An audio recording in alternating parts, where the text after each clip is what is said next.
राजीव जी, वो वीडियो मैंने भी देखी है और बिल्कुल आप अगर देखें कि जो घटना घटी जैसे ही केजरीवाल जी की गिरफ्तारी की गई, मैं मानता हूं कि उनके लोकप्रियता में और टीम इंडिया के लोकप्रियता में काफी वृद्धि हुई है। जयशंकर जी सही कह रहे थे कि भारतीय जनता पार्टी अपने पैर पर ही कुल्हाड़ी मार रही। मैं कई कट्टर बीजेपी समर्थकों से मिला और उन लोगों ने हमें कहा कि आखिर मोदी जी ऐसा क्यों कर रहे हैं, अरे कम से कम विपक्ष के कांग्रेस के खाते फ्रीज कर दे रहे हैं तो कांग्रेस के तो पैसे भी खर्चे नहीं होंगे और कांग्रेस चुनाव जीत जाएगी। तो अब विपक्ष के लोग जो बीजेपी के समर्थक हैं उन्हें भी लगने लगा है कि इतना ज्यादा कठोर हमला करके तो प्रधानमंत्री जी खुद ही उन लोगों को उनके प्रति सहानुभूति उत्पन्न करने में मदद कर रहे हैं और ये चीजें हो रही है। आप हर तरफ अगर हम लोग देखें, दिल्ली एनसीआर से लेके इसके प्रभाव जो है वो आपको दिखेंगे हरियाणा में, राजस्थान में, हर तरफ इसके प्रभाव आसपास में नजर आ रहे हैं। मैं एक चीज कहूंगा कि देखिए, इस चुनाव को अगर हम लोग देखें, प्रधानमंत्री जी के विरुद्ध जो बगावत की कहानी शुरू हुई थी राजीव जी, वहां से मैं फिर इसे जोड़ूंगा। याद होगा हिमाचल प्रदेश का वो चुनाव जब प्रधानमंत्री जी ने एक अपने एक प्रत्याशी को फोन किया और बीजेपी में लौटने के लिए उनसे कहा था। वो शुरुआती समय था राजीव जी, जिस समय की बगावत के बिगुल मोदी जी के विरुद्ध फूकी जा रही थी, वो शुरुआत था। और उसके बावजूद भी फोन कॉल वायरल हुआ, वो महानुभाव वो नहीं माने और उसके बावजूद भी वो बागी चुनाव लड़े। उस सीट पे भारतीय जनता पार्टी को उनके कारण हार का सामना भी करना पड़ा जी। तो ये जो कहानी शुरू हुई थी हिमाचल से, आज उसकी तस्वीर हम लोग कहां कहां नहीं देख रहे हैं। उसकी तस्वीर हम लोगों को आप सोच के देखिए कि बड़ोदरा की सीट जो आपने जिसके बारे में वर्णन किया कि 2 बार से सांसद रही, अब वो चुनाव लड़ने से मना कर रही हैं। प्रधानमंत्री जी के सीट पे चुनाव, रंजनबेन भट्ट, वो बिल्कुल रंजनबेन भट्ट चुनाव लड़ने से मना कर रही है गुजरात में। हाँ, बिल्कुल सही फुटेज आप दिखा रहे हैं। अब आप सोच के देखिए कि अति सुरक्षित सीट पे, जहां कहते हैं कि पत्ता भी नहीं हिलता मोदी जी अमित शाह जी के बिना, वहां पे बीजेपी के 2 प्रत्याशी चुनाव लड़ने के लिए कैसे मना कर रहे हैं, और वो भी बड़ोदरा जैसे हाई प्रोफाइल सीट पे। तो मैं इसे हिमाचल में जो शुरुआत हुई थी उसी का विस्तार मान रहा हूं। वो आज कितना बड़ा विस्तार हो गया है कि आपको गुजरात में ये चीजें दिख रही हैं। आप सोच के प्रधानमंत्री जी गए कर्नाटक में चुनाव प्रचार करने के लिए, चूंकि उन्हें दिख रहा है कि वो उत्तर भारत में कहीं गुंजाइश नहीं नजर आ रही है, तो वो अंतिम में परेशान होकर दक्षिण भारत जा रहे हैं।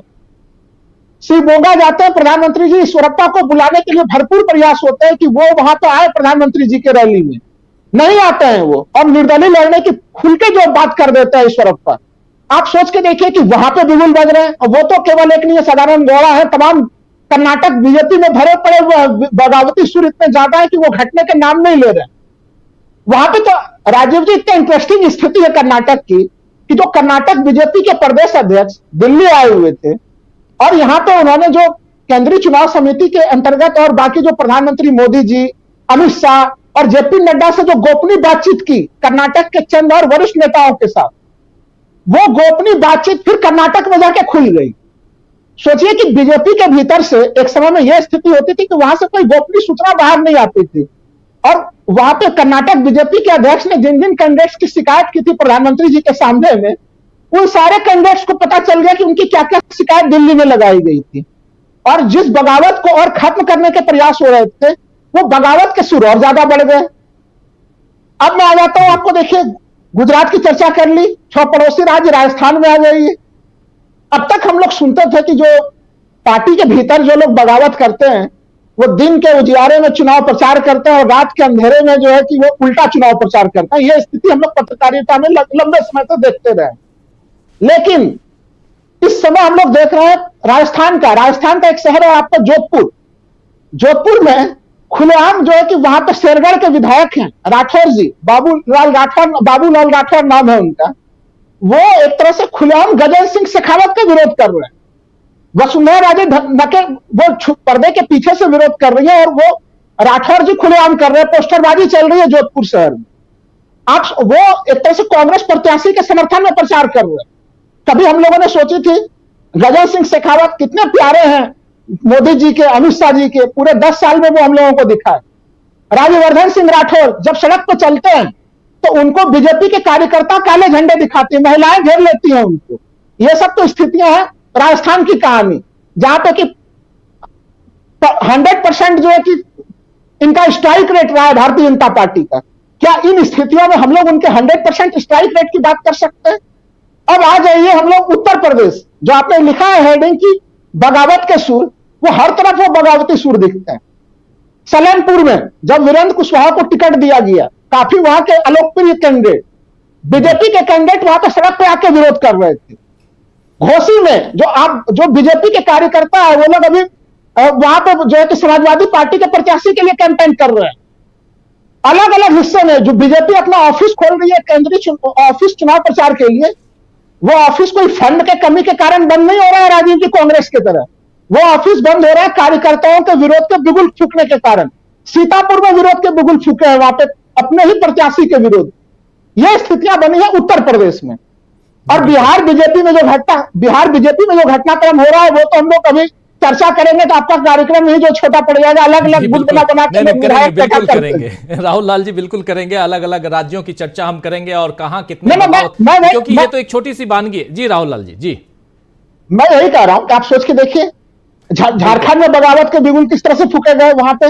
और ये जो आप जब नेताओं को बंद कर देते हैं, आप उनको, जेपी पटेल आए हैं झारखंड से कांग्रेस में। मैं वही कह रहा हूं कि देखिए, जेपी पटेल आ गए कि वो कितने बड़े नेता रहे, वो उनकी झारखंड की राजनीति में बड़ी पुरानी विरासत रही है जेपी पटेल जी की। कहने का मतलब, और आप एक चीज जो सबसे महत्वपूर्ण चीज, हेमंत सोरेन की पत्नी जब सभाएं कर रही है तो जनता टूट के आ रही है। लोग वहां के लोग बोल रहे हैं कि भाई वो उनके सभाओं में हेमंत सोरेन से ज्यादा भीड़ हेमंत सोरेन की पत्नी की सभा में आज के समय में हो रही। आप देख लीजिए दिल्ली में आज जो संदेश केजरीवाल जी की पत्नी सुनीता केजरीवाल के माध्यम से दिलाया गया, वो जनता के ऊपर कैसा प्रभाव डाल गई। ये तमाम परिस्थितियां ऐसी हैं कि बीजेपी ने अपने पैर में खुद ही कुल्हाड़ी मार लिया है। आप जब इक्वल प्लेटफॉर्म नहीं देंगे, जनता बेवकूफ नहीं है, वो जानती है कि चुनाव आचार संहिता लागू हो चुका है, सबको इक्वल प्लेटफॉर्म मिलना चाहिए।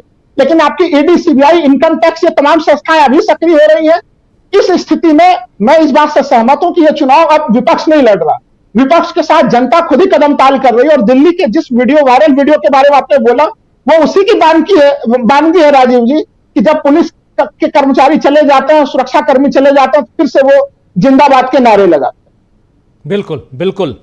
अगर आपके सामने पहरेदारी है, आप चुप हैं, पहरेदारी खत्म, उसके बाद आप अपनी बात कहते हैं, करते हैं। उसी वीडियो का जिक्र यहां हम कर रहे थे, जिसका जिक्र अभी कर रहे हैं राहुल लाल जी। और बहुत महत्वपूर्ण है दोस्तों ये समझना कि ये चुनाव किस दिशा में जा रहा है और इस चुनाव में भाजपा के अंदर खाने कितना बगावत है। और उसी बगावत को हम यहां सामने ला रहे हैं, क्योंकि भाजपा के अंदर के बगावत की बात कहां होती है, कहीं नहीं हो रही है। और एक हवाई महल बनाने की कोशिश हो रही है। बताया जा रहा है कि अब की बार 370 या 400 पार। और सबसे बड़ी चीज कि 303 लाने के लिए भी 2019 जो है उसमें जितनी सीटें 2019 में 303 सीटें आई थी, 303